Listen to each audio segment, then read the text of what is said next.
How are you about the pick? How are you feeling about the pick?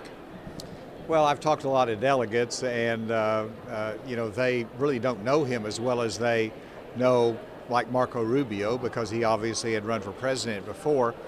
J.D. Vance, it brings a lot to the table. I was talking to one delegate that really was impressed by the story, and so anytime you have a VP that can relate to common Americans that struggle in life, and he struggled in his life, that's a great story. I'm sure that was one of the reasons he was picked.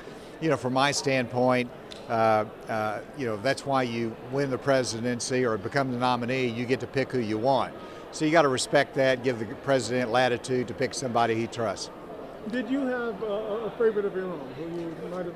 Well, I wanted somebody that had a broader view of America's leadership, and Marco Rubio fit that.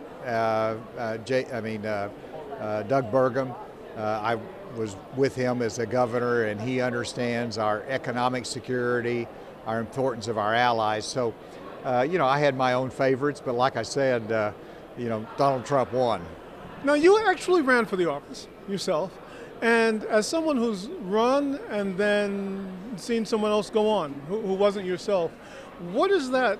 What is that tricky little bit of adjustment that you've got to do when now you've got to rally behind the nominee and give the person your support who you might not have said such kind things about just several months before? Well, it's problematic. Now, Vance that's going to be an issue for Vance. It is, and I was running against Donald Trump, and I was running against Joe Biden. And, whenever I dropped out, I supported Nikki Haley, and then she ultimately dropped out. But, I said that the character still counts, and I worried about the character of Donald Trump and leading our nation. You were one of the only folks to say that, in fact, who shared the stage with him. And I've been heartened, though, by at least his comments fresh out of the assassination attempt, in which he said we need to reduce the harshness. And so let's see how it performs here at the convention. Regretfully, you've got Marjorie Taylor Greene that will be speaking. That sort of, it's hard to imagine her softening any rhetoric, but we will see.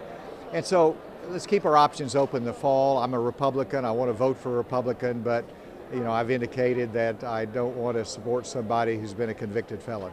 And character probably matters now even more following the Supreme Court decision on immunity.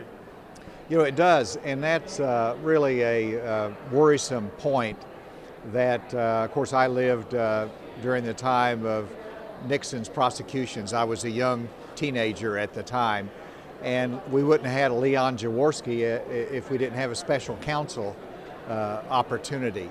I was in Congress whenever we eliminated the independent counsel law, and we said we can eliminate that because we still have the special counsel provisions. And so I'm worried about that decision that empowers president over our judicial system at a time when we don't want to weaponize our system of justice. And so basically we've seen the Supreme Court set the president much higher than any other president's been before with the immunity ruling.